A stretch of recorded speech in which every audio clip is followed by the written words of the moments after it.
Hello all. So మీ పిల్లలకి నిద్రలో గురక రావటం అండ్ నోరు తెరిచి పడుకోవటం చేస్తున్నారా? సో ఇది mainly because of adenoid over సైజ్‌గా ఉండటం. దీన్నే అడినాయిడ్ హైపర్ట్రోఫీ అని కూడా అంటాము.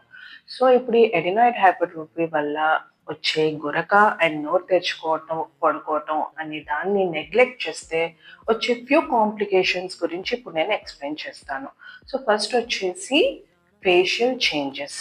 సో దీన్నే అడినాయిడ్ ఫేసెస్ అని కూడా అంటాము. సో దీనివల్ల ఏమవుతదంటే వాళ్ళ ఫేస్ డల్, ఎలాంగేటెడ్ అపియరెన్స్ అనేది వస్తుంది. Next year changes. సో ఈ అడినాయిడ్స్ అనేది ముక్కు, చెవు కనెక్ట్ చేసే ట్యూబ్ ఎంట్రన్స్‌లో ఉంటుంది. సో దీనివల్ల చెవి కూడా బ్లాక్ అవుతుంది. దానివల్ల ఇన్ఫెక్షన్ రావటం అండ్ దానివల్ల చెవు అన్‌సేఫ్ అయిపోతుంది. అండ్ తర్వాత సర్జరీ పడే ఛాన్స్ కూడా ఉంటుంది. అండ్ నెక్స్ట్ మెయిన్ కాంప్లికేషన్ వచ్చేసి గురక అంటే ఒక ట్యూబ్‌కి అబ్‌స్ట్రక్షన్ వల్ల వచ్చే సౌండ్. సో ఇక్కడ ఏమవుతుందంటే ఎయిర్‌వే అబ్‌స్ట్రక్ట్ అవ్వడం వల్ల గురకొస్తుంది.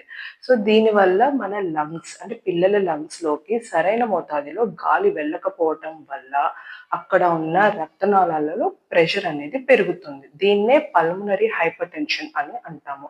సో ఇది కాంపెన్సేట్ చేయటానికి గుండెలో కుడివైపు భాగం అంటే రైట్ హార్ట్ ఎక్కువగా పనిచేస్తుంది.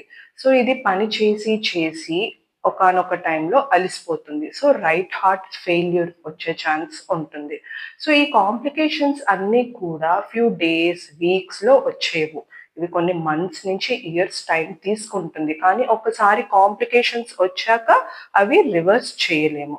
సో ఈ మెయిన్ ఈ కాంప్లికేషన్స్‌ని అవాయిడ్ చేయటానికి మనం ఎర్లీగా స్టెప్ తీసుకొని ఈఎన్టీ స్పెషలిస్ట్‌ని కన్సల్ట్ చేసి medications or if surgery needed అయితే చేంజ్ చేస్తే ఈ కాంప్లికేషన్స్ అనేది అవాయిడ్ చేయొచ్చు. బికాస్ వన్స్ కాంప్లికేషన్స్ వస్తే మనం వాటిని రివర్స్ తీసుకురాలేము. So hope this video is helpful to you. Thank you.